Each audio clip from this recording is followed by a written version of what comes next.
Welcome everyone. This is Divine Dialogues, Intuitives Unveiled. I am Tracy Bango from Angels on the Prairie. And I'm Rhonda Sean with Divine Guidance with Rhonda. And we're members of the Angel Empowerment Wellness Center. In our podcast, we're going to be delving into topics such as intuition, angelic connections, and the spiritual realm. We're also going to talk about our own personal experiences to help you understand your own intuitive abilities. Thanks for joining us. And let's begin. Hi everyone. Welcome for joining Rhonda and I, Tracy. We're going to talk today about the four main senses. Now, I'm going to introduce them all. So the first one I'm going to talk about is clairsentience, which is feeling. Okay, so what your body feels. The next one is clairvoyance, which is seeing, which is what we consider your third eye, but could be what you see with your eyes too. Your claircognizance, you have to bear with me with my speaking, which is knowing. So you're knowing, which is me, one of my strong senses. And your last one is clairaudience, which is hearing.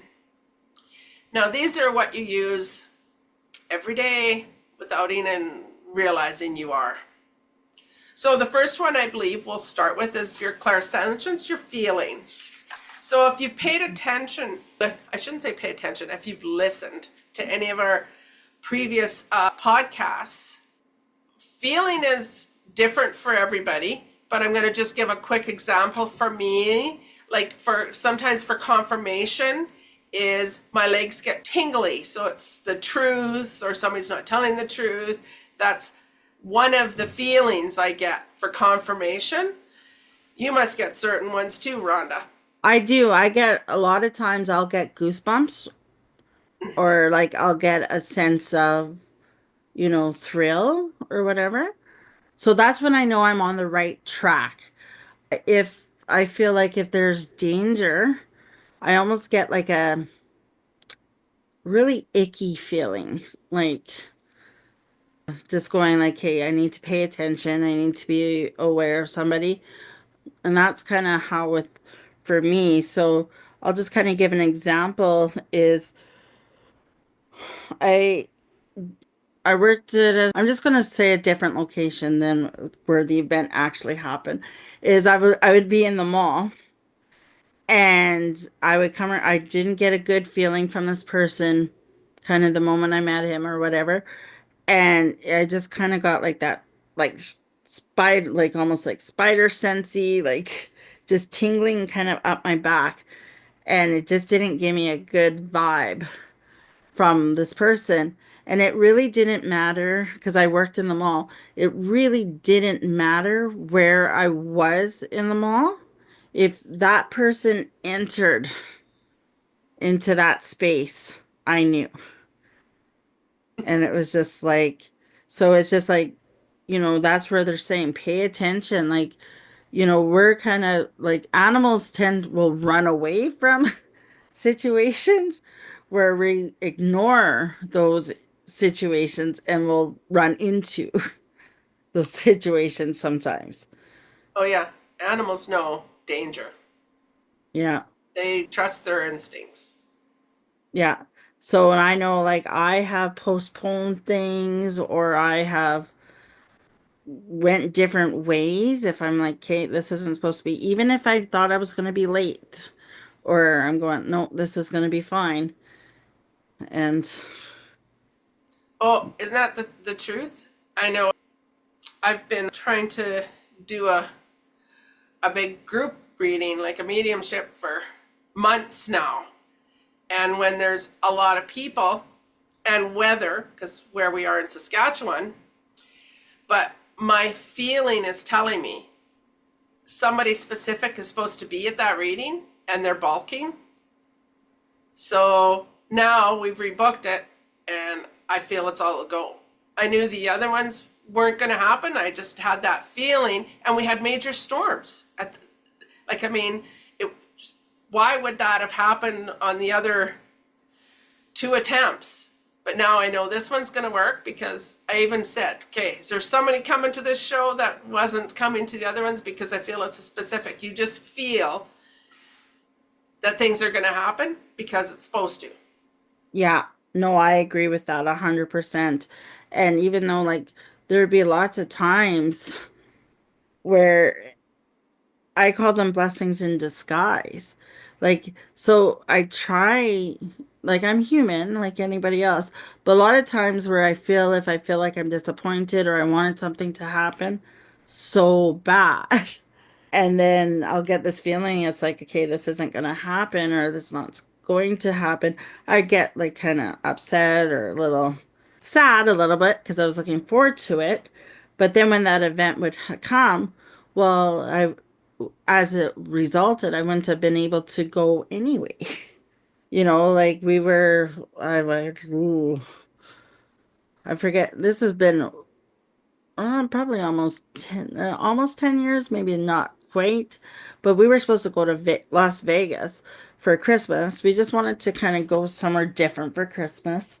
And it was kind of, let's just say, the last of our holidays. But even while we're booking this trip, I kind of knew we weren't going to go. Like I just, and as it turned out, my dad had a heart attack over it, or not over the trip, but just before we were supposed to go. And it was like, oh, okay, he survived, so everything's all fine. But I just knew. So then it was kind of, so when my mom phoned to say I was like, yeah, I already knew, like it was just, I kind of knew that even when we were booking the trip, but I thought, Kind of funny because yeah, it did not just happen to me in November because yeah, my husband and I were supposed to go to Australia last November to go visit our daughter who moved there. And when I booked it in March, I kind of heed and hawed and heed and hawed and heed and hawed. But I booked it. But I've just had this feeling. I just had the feeling. And I only booked to Sydney, but I had to find a way to get from Sydney to her place. So whether we flew or took the train, I never booked. Never booked anything. Finally, a month before we were supposed to go, the daughter's like, Mom, we need to figure out how we're going to get you from Sydney to our place. And I'm going, well, we'll just take the train. We'll just book it there. And then that didn't work because the train didn't run that day. So then she says, well, I guess we got to book the train or the flight. And I'm going, just didn't want to, but I ended up doing it. And a couple days before we last left, unfortunately, the doctor told my husband he couldn't go. So I always just had this feeling we weren't going to go. It wasn't our time to go. yeah. So you just got to trust, the feeling. But I didn't want to take it away from my husband, like you just kept doing everything. But I mean, we didn't book any tours. We didn't book anything. I just didn't book anything. Yeah. I was just going to wing it, which is not usually me. Yeah. Yeah. No, so it's just like trusting those feelings. And even like on a subconscious level, like, so my friend's dad, like she was talking about it to me. Well, her dad passed away over like 12 years ago, 13 years ago. And And she said it was so weird, like, because he had no health issues in a sense. He just ended up passing away of a heart attack. But she said what was weird was he must have somewhat instinctively knew he was going to pass. And because she said he was starting to fix things around the house that his mom has been nagging him to get done.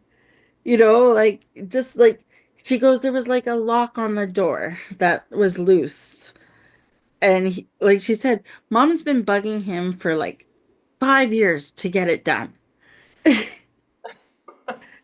And one day he just like she said it was all these little things, and she said like no, he didn't know that he would like there was nothing. And she said like he was pretty open and honest if things were going around. But she said, like, she goes, but there's just like little things and kind of that he must have like not saying he was going to die, but he knew he needed to get stuff done before he passed. Like, Could be as what we call team, yeah, pushing them along. yeah. Yeah, yeah, for sure, for sure.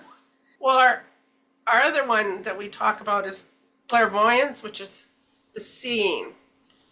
Now, we talk about third eye, which is on your temple between your eyebrows, just a little bit above your eyebrows in the center of your forehead. And that's what we call the third eye. Now, it's kind of, how do you, to describe it simply, is it's not how you're seeing right now. It's like if you can just close your eyes and just imagine, I'm going to do something so simple, like your kitchen, okay? Imagine you're standing at your sink in the kitchen. Look at what color your counter is. What's in your sink? Is there dishes in your sink? Is there a coffee pot on the counter? Like, what color is your walls? Is there anything on your stove? Like, if you can see all that, that's what you call looking through your third eye, okay? It's nothing major fancy. And I'm not sure Rhonda will explain to you, but like when I'm going to go a little bit into spirit here, but when I see spirit, I ask for my third eye. That's how I would like to see them, is in my third eye. I have some boundaries, and that's how one of the boundaries I say I don't want you to stand in front of me. I want to see you in my third eye. How do you use your third eye, Rhonda? I use my third eye. I would say for myself personally, it's one of my weaker out of the four.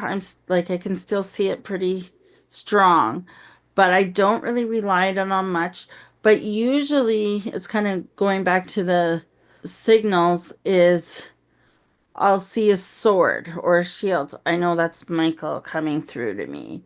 I'll see a lot of times I'll see like the tree of life, and that's Archangel Ariel for me. So I tend to see more of those types of signs for myself because of just partly of my connections with the archangels and who's coming through. Also, partly I don't go into fear, but I sometimes can see a little further out, and I kind of know how things are going to go and play out than what I do. So here's the thing with I will sometimes see bad things happening, but I don't go into fear with it because I know, kind of going back to that example of with my dad. Like I saw the heart attack, I saw him falling, I saw him like, and I just kind of knew, but it didn't put me into fear because I knew he was going to be all right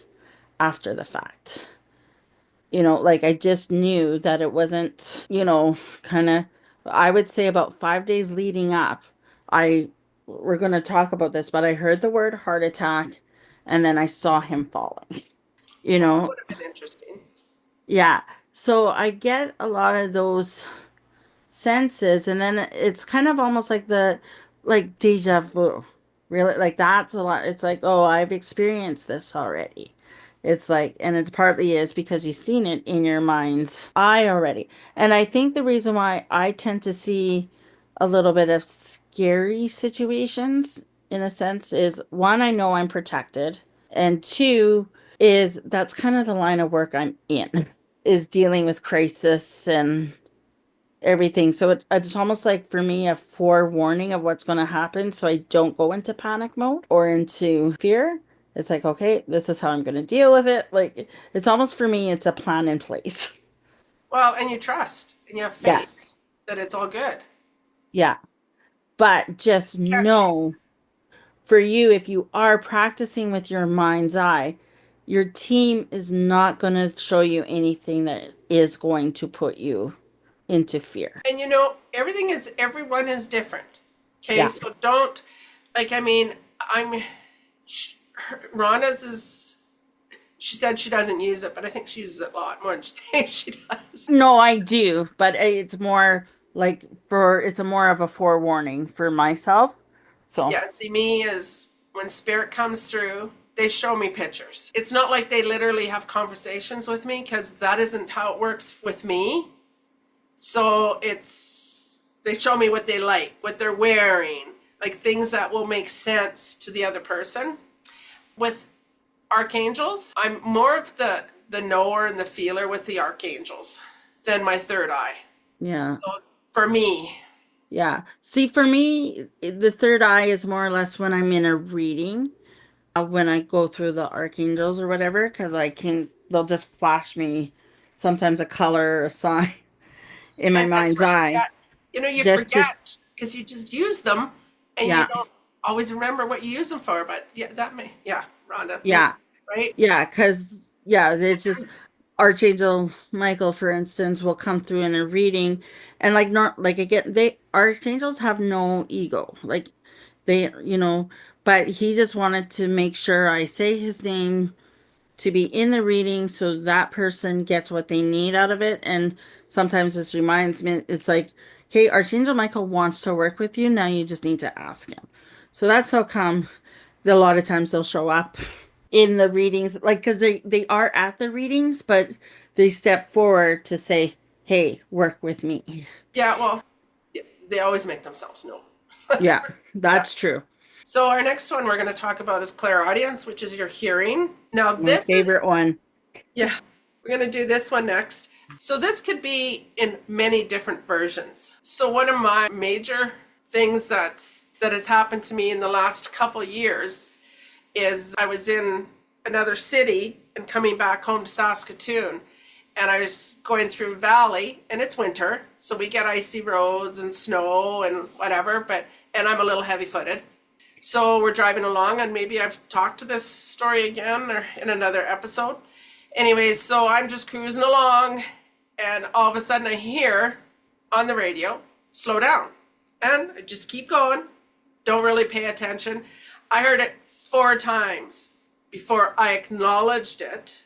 And on the other side of the valley, oh, just a few miles, it started getting icy for the rest of the trip home. And then I realized it was a commercial, our commercial of Saskatchewan Department of Highways to slow down.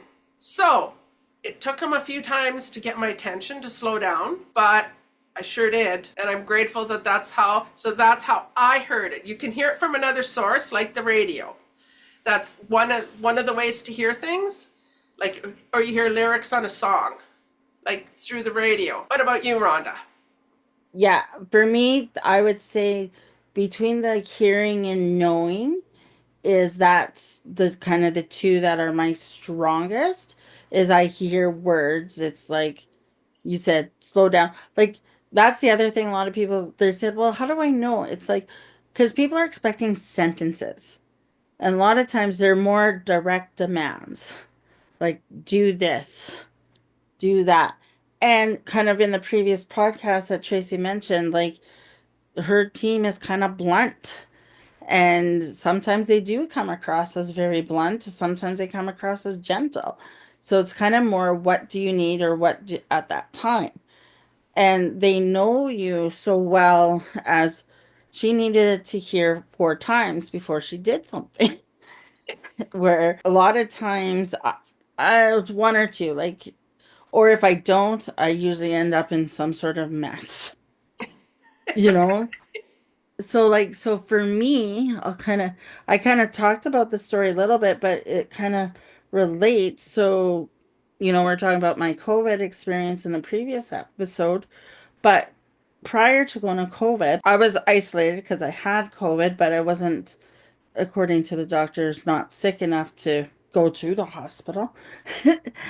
And so I live in the basement suite. So sometimes what would happen is sometimes my mom would come to make food for 2 or 3 days for me because I was kind of sick. I wasn't really eating that much. And we would pass it through the window because at that time we were under quarantine, so she wasn't allowed to come in to the building. So she would tap on my window and I would open it or whatever. But every time she's like, do you need to go to the hospital? No, no. And one time I heard yes, but she had already gone. And I was like, okay, well, I heard yes. I was planning on thinking it's just a couple more days before she comes back, then I'll go. Well, and this is where your team will again help you when you kind of need to, is so I heard it, but I didn't want to call her back. I thought she's already gone or whatever. And but I heard enough to listen to say it. But then I fell. I did everything. My window was open, you know, but it's just like, but I heard yes, but before I knew it, I was so functioned to say no that I was like, okay. But it was kind of like too late in the sense, and I thought I didn't want to bother or whatever. And then things started happening, but it was just kind of that hearing sense and then just knowing what to do. But that's just kind of my whole thing with that, is trusting that you are supposed to do, even if it means, because I find like the angels like to take you on a different path than what you're planning on going, and Always. that's for protection. Always, yeah. Well, you know, it can be as simple too is overhearing a conversation, which you're no part of, but you hear certain words. Well, why did I hear that? That's another way of their getting your attention. Yeah. Okay? So just trust when things happen. There's a reason why you heard that out of, you're not even in their conversation. They're far away, but yet you heard a couple words. Think about, why did I hear those 2 words or 3 words or 4 words or 1 word? Okay? Yeah. That's another way of hearing is. So just trust. Yeah, you got to just trust yourself is the big thing always. Yes. And So our that takes last, practice. oh, I'm sorry. No, I was going to say that just takes practice. And exactly, exactly. So our last one we're going to talk about is me, claircognizance. Anyways, the knowing. So, and like Rhonda said, she's the knower hearing. I'm the knowing feeling. Like, I mean, we use all of our senses, and there's more than just these 4 main ones, but these are the ones we're talking about. And that's the one where you always go, well, I know, but how I know, I don't know. If that makes sense, because I have no idea how I know. And it's not like I can predict the future. I know when I'm going to die or anybody's going to die. It's not about that. It's, here's the thing. Ever since I was a little girl, I wanted twins, boy and a girl. I knew that I was always going to have twins, boy and a girl, because that's what I wanted. Always. And people said, they laugh at me. And and then I just left it alone. I just always said I wanted it. And then all of a sudden I stopped saying it. Probably before I was 10, I stopped saying it, but I knew. And I had twins, boy and a girl, because I said I'd be happy with boy and girl twins. Then my Right. family's complete. Yeah. So you just trust. Yeah. Yeah. For me, knowing is kind of that same, is kind of going back on that faith. I just know everything's going to work out in the way it's going to work out. Like it's that divine time. To me, I find, as far as probably knowing goes, I find that's kind of the key piece of everything, like is in kind of the manifestation process or working with the angels, or you kind of, you saw your vision, you heard your, you heard it, where you go and take your action steps. You have, like you kind of feel that excitement, joy, whatever, and then you just know, like it all four work together. But for myself anyway, the knowing piece is kind of the last step, but it's also in a way the first step.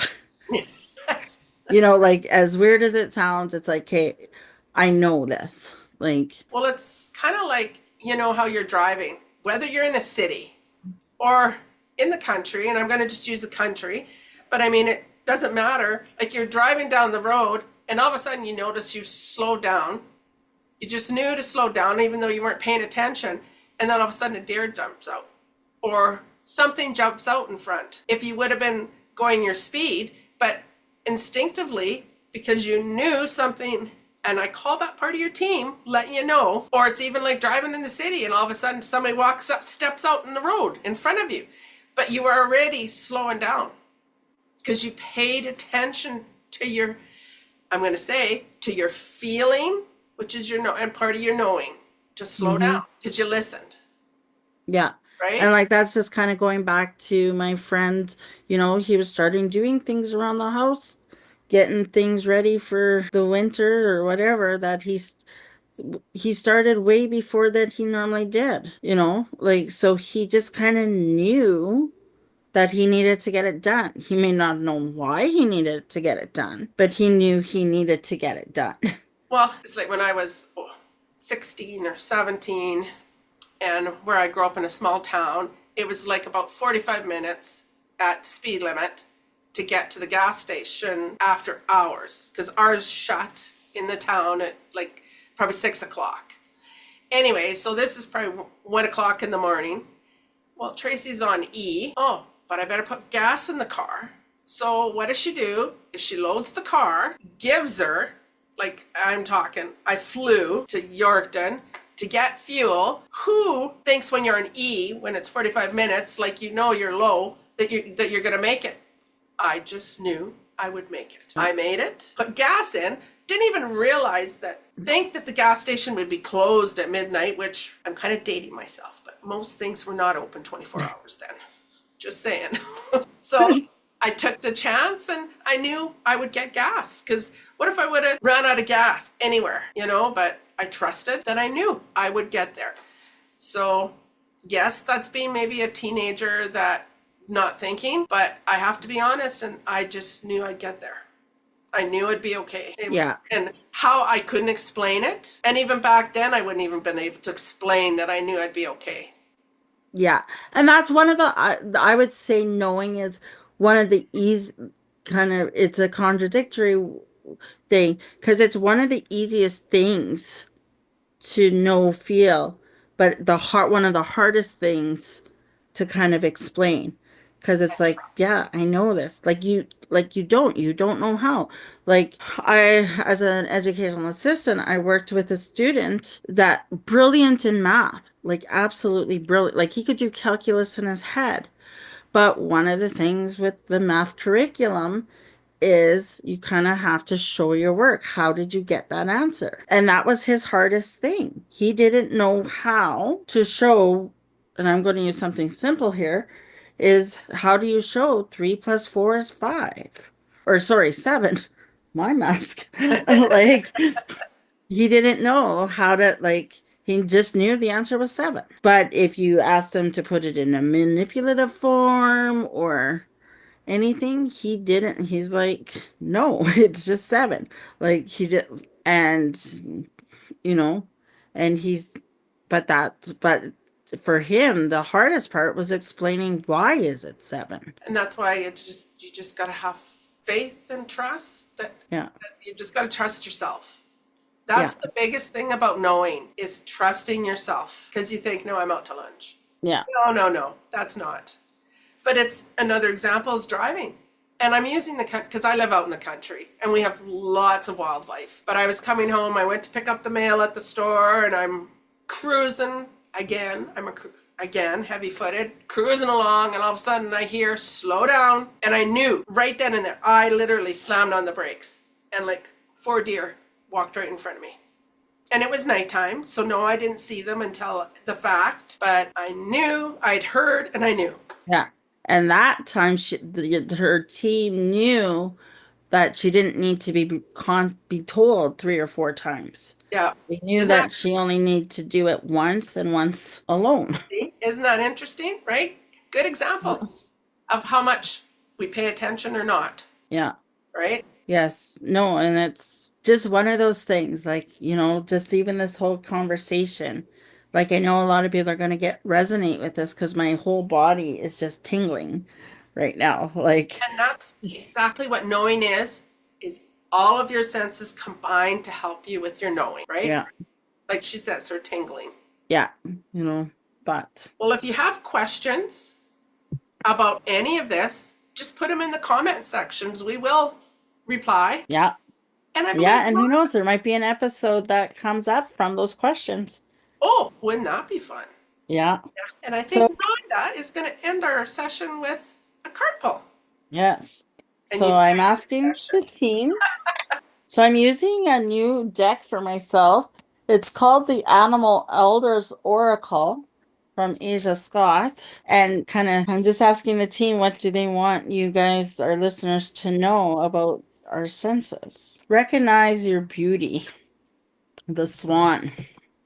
So what they're telling me is just kind of paying attention to everything that's kind of around you. You know, the signs you're seeing, the voices you're hearing, and just knowing that you're not crazy. Like a lot of people like to use that term when they're especially kind of exploring this kind of stuff because it's kind of outside of the box. But they're just saying, like, just trust, see things. They're kind of saying, like, the rose-colored glasses. Like, it's okay to keep them on every once in a while. Instead of, because it helps you focus on what you want without the distractions. Oh, nice. Yeah. And I'm just going to mention once is, you'll hear us talking and all of a sudden we'll stop and there'll be silence for a little bit. That's when we're getting a message from our team to share. So don't think that we've kind of go silent on purpose. It's because we're getting messages. So when you hear silence, that's the reason. Yes. And we don't talk when somebody else is getting it because it's something that's important that they want to share with our listeners. Yes. Yeah. And that's exactly right. Because I know I will be sometimes in the middle of a reading.